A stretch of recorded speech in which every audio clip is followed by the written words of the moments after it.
Patrick here. In fact, where am I? You're at Precision Record Pressing. And who are you?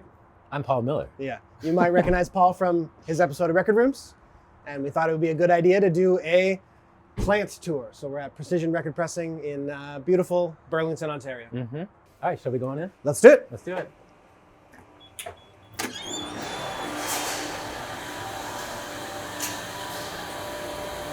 You're on the plant floor now, and let's take you on a tour. Yeah, let's do it.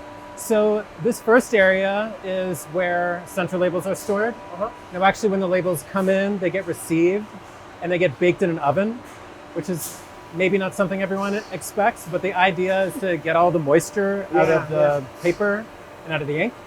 So they get baked for about 24 hours and basically like a convection oven you might find in an industrial kitchen, and then they get stored here. Right before they go back on press, we bake them in a smaller oven, a production oven, to warm them up again, and then off they go. And this is all that confidential information you were telling me about? Well, I suppose, yeah. We want to make sure that no secrets are divulged, that everything's kept under the covers as far as, new releases that aren't exposed, that aren't out in the public yet. We'll be a little careful talking about titles and specific artwork, but, Okay. We'll show you around. Cover your eyes. It's hard not to peek, Yeah, well, here you can see just like stacks of labels. Yeah. These are labels that have that we are keeping after they go on press, just in case an issue is discovered later on. Gotcha. We can quickly grab some and re-up them. So do you always print more in that case? We do. You do, okay. So typically when you're making a vinyl record run, let's say you do 1,000, there's always an overs element based on vinyl manufacturing tolerances. The final quantity could be within 10% of the order total. It's typically at the higher registers of that 10%. Yeah. But then we'll order 40% of the labels to make sure that we can come to that 10% and not be under that too much. Right. We want to leave ourselves room for scrap. Yeah, that's why every time I press 500 records, I get 550, right? Exactly right. Yeah. Exactly right.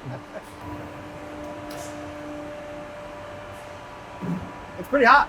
It's pretty hot. Yeah. 113 degrees. Wow, cool. So, it's a bit of an art form. The lighter labels that have a lot of negative space, like white, they can burn and get yellowy. I've seen that before. I always kind of wondered why they're yellowy. And it's because they're overbaked? Not from here, not from here. Yeah, it could be because they're overbaked. If you overbake them too much, they get brittle and they can crack on the press. Oh, okay. But if they're not dry enough, then they can bubble and tear. I've seen that a bunch. Yeah. We have sensors on the label cartridges to look for label pickup. So more with older records, but I've got some where it's the same label on both sides, or sometimes the B-side labels from a different record entirely. I imagine that's more on the auto press. Not here, but more on the auto press than the manual. That's just wild quality control. I don't know what's going on with those LPs. Okay, all right. Fair. This is the staging area where we set up job work orders and stampers that are going to go on the presses. There's an order here that's about to go on press, and this is going to be a stamper jacket. And so the stampers, here we go. Yeah. Galvanic approved. And so a quality check is done on all of the stampers, of course, before they go to press. This number here is called a matrix. And, there's a secret code that... I always like to put something fun in the matrix. Yeah, but actually you can do something fun, but this will be there whether or not you want fun. Yeah. Because this matrix identifies the project, the specific cut, the specific side, and the specific revision in case there was one. This is a bit of inside information, but the E is the format, and in this case, that stands for a 12-inch at 33 RPM, and the 1 represents side A.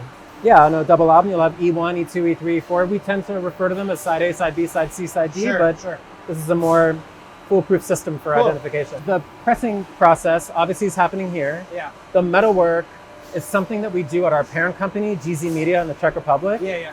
And they've been doing this for 70 years, right? So they've got a wealth of experience with cutting and electroplating. Electroplating, this is the end result of that, the stamper. So this comes from Czech? It does, yeah. Cool. I mean, when we set up the plant, we were like, damn, making records seems like a really hard thing to do. Why don't we focus on actually getting into tip-top shape with our pressing? Yeah. GZ techs and engineers came over to help set us up. We're using presses that they developed, designed, manufactured. Same thing with their compound. And we thought we'll come around to the metalwork later. Yeah. Because, cutting is audio engineering and plating is chemistry. Sure. So these are industries within themselves. Yeah. And so we're actually lucky to have GZ Media, who cuts via a process called DMM, direct metal mastering, which is an alternative to lacquer. And it's kind of VHS and beta. Like maybe that's a bit of a dated reference, but I think so is anybody lacquer who's and watching DMM. is going to understand that. Yeah. Which essentially you're cutting into a copper plate instead of a soft lacquer disc. Right. And there are like technical reasons to do that have to do with surface noise and the amount of steps in the process. And this is a negative, so the grooves are actually inversed. Yeah. They're ridges. And so the ridges contain the music. They press into the PVC material to imprint the music onto the disc. The inverse of the music. Yeah, you got it. So can you play that? No, unless you had some type of reverse stylus. Do it with someone else's turntable. Do it with someone else's turntable if you're that way inclined. I've never seen a stamper before. Yeah, it's I know about stampers. I know some people collect stampers if you're like really deep on a certain band or whatever, but I've never seen one. Yeah, I describe the pressing process in crude terms as we try not to screw up the cut. Yeah, sure. So a lot of the fidelity and the quality is captured in the cut. The stampers, which is the electroplating process, is really important. And we're just trying to honor that here. Yeah, we're trying to honor the cut and the stampers to try and reproduce with as few manufacturing defects as possible, hopefully none, right? Yeah. And then there's a stamper library. I can show you what that looks like. I'd love to see that, yeah. Let's do that. That's cool. This is the stamper inventory room. We'll do the cribs thing. Come on in. But the stamper library is here. Yeah, so all of the stampers are organized by these matrix numbers and have these barcodes on them that represent a serial number. Yeah. This is not something that all metalwork comes with. The serial number, we can scan it into our system so we know exactly which stamper was used for a certain amount of records. They're all individually serialized, which we can scan, and we know which ones are scrapped and which ones are in inventory. We tend to keep these stampers typically for about 60 to 90 days. Basically, we want to hold on to them long enough to ensure that if any claims come up that we can review the metalwork. But, this is a small space, can't keep everything. So I'm surprised to hear that because there's thousands of stampers in here. Several thousand stampers in here. There's a lot of jobs going on. So Okay, so after 3 months, you're recycling these? Throwing them out? Yeah, we recycle them. I mean, there's like a smelter who will, pick them up and reuse them. Right, okay. I mean, we try and reuse everything, or at least make sure it goes into a recycling stream. Only around 5% of our waste goes to landfills. So the stampers, that's how we're able to reuse them. Cool. Yeah. I've heard from collector types, especially guys who like to collect like promos, that like they think that promos are closer to the beginning of the run on the stamper. So it's like fresher, it sounds better. Right. Is there any truth to that? Well, we were talking about DMM earlier, and what you have there is you have, like I say, a cut copper disc, and you make a stamper from it, which is what we were looking at. Well, these guys. Yeah. And with DMM plating, it's one step. So you go from your positive to your negative. Like I said, there's a lot of great things about lacquer cutting too, and a lot of people swear by it. But the reason why DMM was introduced was because with lacquer, when you go from the positive to the negative, it tends to actually, that electroplating process is pretty corrosive to the lacquer, and it tends not to survive. So you have to make more backups. Right. The more stages in the process as you're doing electroplating, the more you're introducing the possibility for something to go wrong, noise, debris, something of that sort. So I would say that, like, technically speaking, DMM could give you a quieter record. And then as far as like, is the first impression better than the 100th impression, the 1000th impression? I don't know. I think that there is some lore to that I wouldn't necessarily stand behind. I think you can get a good quality record on the 5000th impression, but stampers will typically wear out after about 1,000 impressions. Oh, okay. We will make backup stampers even for a job that's 1,000. We'll tend to have a backup set just so that we don't have to delay a job. But I mean, we go through stampers fairly frequently, and when we're doing our audio control, we definitely don't think that stamper 1 and stamper 5 sounds any different, assuming all things are equal and there's no defects. Okay, so here we're coming into the bay of manual presses. These were the first presses that Precision had. When we started pressing in 2016, they were the first in the world in about 40 years to manufacture new vinyl record presses. Yeah, I remember that. Yeah, and so when we started, we had 5 machines. Each machine has like 2 stations essentially. So we say 10 molds. The thing about manual presses is that there is much more of a human interaction with the actual material than there is in an auto press. And so I think this is kind of a good place to start the tour. And because there's more human interaction, there's more opportunity for intervention, which is how, you know, new effects are introduced and made, right? Splatters and splits and that kind of stuff. All those things are made on the manuals, Okay. not on the autos. Okay. This is an extruder over here. And so the extruder is delivering what's called a puck. And the puck is the raw PVC material that's been melted. Well, it's been melted with a corkscrew. And what comes out is the puck of material. And the operator will make kind of like a record sandwich where they'll physically put the label on top, on bottom, and put it in the molds and press a button. Gotcha. You can actually see above the operator there, 3, 2, 1. There's a timer that will effectively end the pressing cycle. But then there's another timer that starts where they have 5, 4, 3, 2. This is the amount of time they have to get the next record sandwich So into the mold. it's pretty quick. Well, see, the thing is, pressing is so much about stable temperature. Yeah. So if you leave the molds open too long, it's losing steam, and you might have to reset the press. Right, So there's a constant activity over here, and also constant quality control, because you'll notice that the operators will pull a record out. They'll put it on this trimming station over here, and that will cut the edge off of the LP. So that makes a nice round shape. And then they'll give it a once-over to review, to do like a visual review for quality defects. Vinyl manufacturing defects, you know, like stitching or dimples, things like that can be seen. Is that the same as no fill? Yeah, stitching and non-fill are similar. Yeah. Stitching is when a part of the groove is torn out. It sort of has this kind of zipper look. Yeah.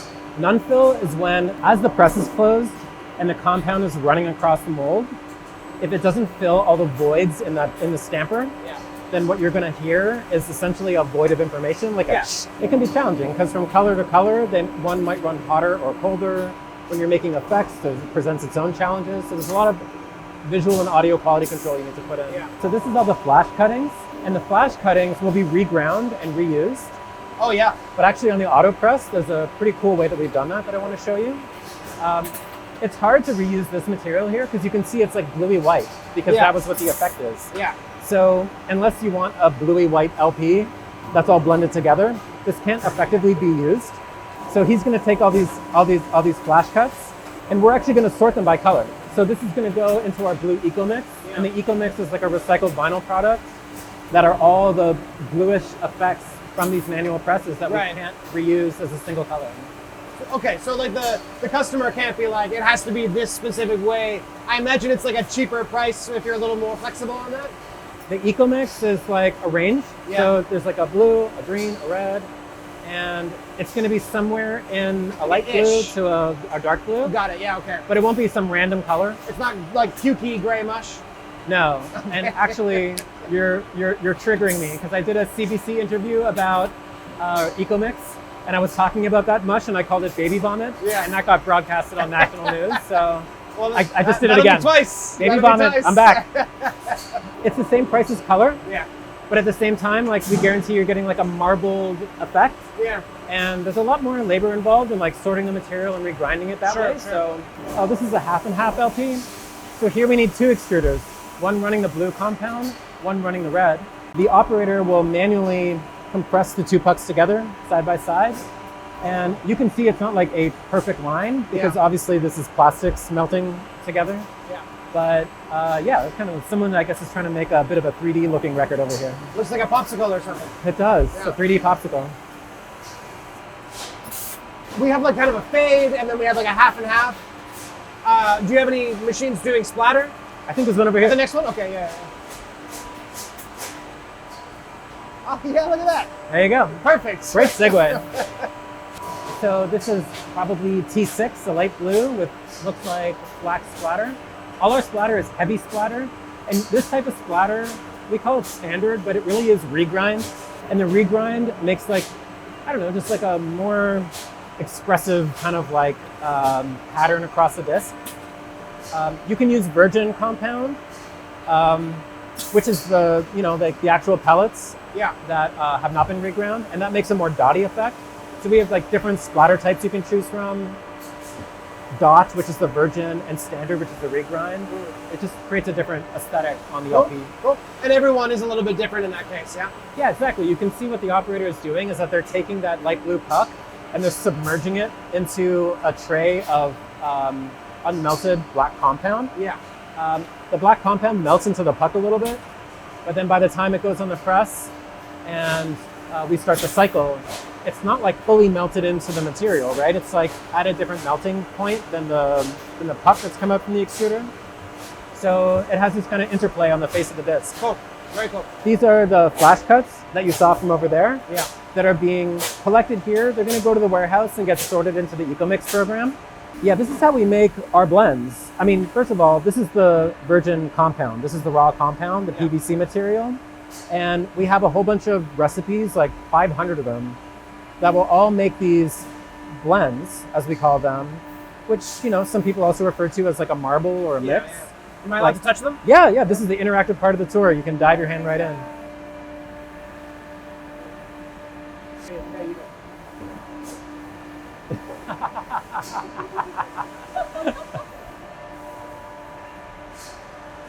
Very cool. Hey, just a quick little pop in here.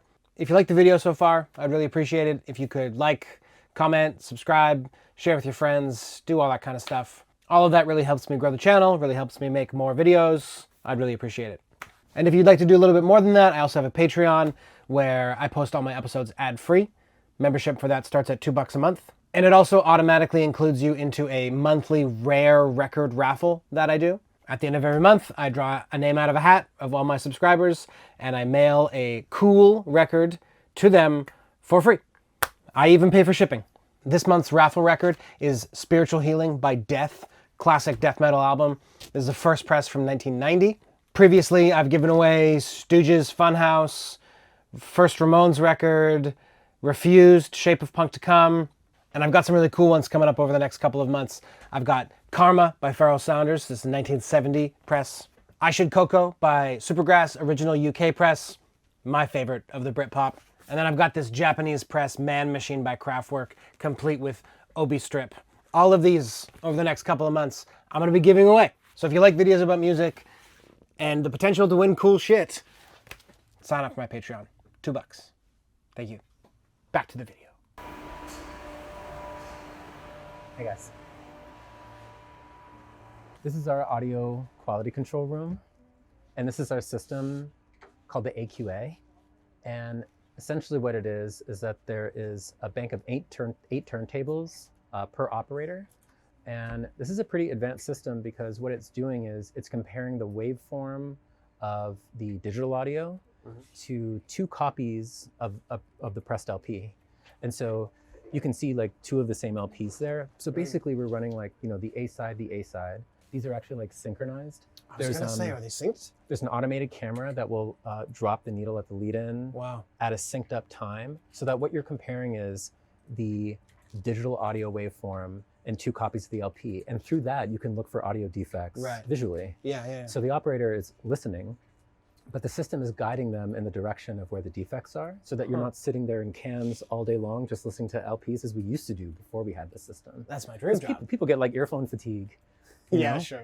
So, I mean, this way, your dream job is a little bit easier because you can just, you know, be directed to the spots that potentially have issues and then grade them. Well, that sounds less like a dream job. Just listening to the bad parts, you know? You say that, but the trick is to tune out the music and just listen to the vinyl manufacturing defects. Yeah. On top of being delivered like a Merzbow album, which is not maybe everyone's dream job in here. There's I think it's a Flaming Lips record where it's like, you got to listen to 4 copies of it at the same time. You know about this, right? So this seems like the perfect place to do that. We should rename this the Zyrica system. I kind of like that better. But you can see on this LP over here, you see like colored dots that are all indicating where certain issues can be heard. The first off gets reviewed on the AQA system. And then every time there's a stamper change, we also do another one of these. Okay. This to me is crazier than the plants. I know, I think like most plants would be thrilled to have this. Yeah. So this is our 7-inch auto press. This is the newest press actually in our fleet. This was designed and manufactured only a few years ago. So this is a newer innovation. It's a fully automated 7-inch press. So it can do black, single color, or a blend. And as you can start to get the feeling of how this is different than the manual presses. You can see everything is delivered by like a robotic arm.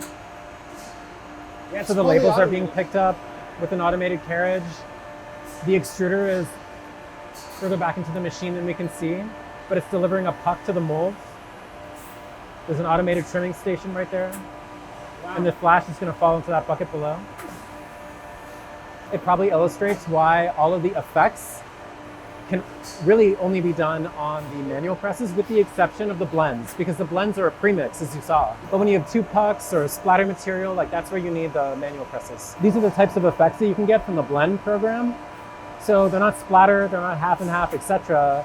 But they're like a marbled effect that has different characteristics. Like this one is like using like a pearlescent. This one has glitter I was in gonna it. say, is that glitter? It is glitter. Glitter is also part of the blends. I've never seen a glitter record before. Yeah, actually, like the GZ glitter, Yeah. it's much better than the glitter we were buying before. So, Audiophile glitter. audiophile glitter at Yeah. last. Yeah. This is for splatter. So this is our splatter library. So we can just easily grab it off the shelf and go. What's the most popular splatter? I don't know. I'll tell you my most popular Yeah, splatter. sure. I love a clear base with black splatter. Yeah, that's pretty cool. Yeah, I just That's love how pretty stark that looks. Yeah. Clear records, I'm always half and half on because if you DJ, it's like hard Oh, yeah. to sometimes find the specific track, Totally. right? Yeah. Well, it's But- also a little harder to quality control it too because I of the imagine. transparency and Yeah. the phasing effect with the grooves. But you know, Yeah, you make it work. I'm kind of partial to black vinyl myself, but Yeah. you know. Yeah, we put a lot of energy into expanding the color program. There's 46, including the neons, and then there's now like 500 blends, and you know, then there's all the mixing and matching you can do Yeah, with those sure. components to make new effects. Something you didn't get to see, Bone. unfortunately, is a picture disc being made. Oh yeah. These are the picture disc labels. You know, they're just a full-size label. Yeah, And yeah. unfortunately, I can't demo it for you, but But you make picture discs here we also. make picture discs here. Wow. You can make those on the manuals. Yeah. Because what you need to do is that you have the pucka material, then you have this label on top, and then you have a clear piece of film, almost like a X-ray film, Yeah. and that's what the stamper is pressing into. Mm. So you have like film, label, puck, label, film. Yeah. So Yeah. the picture is essentially a big label. It is a big label, but Wow. there's that clear film on top. Yeah.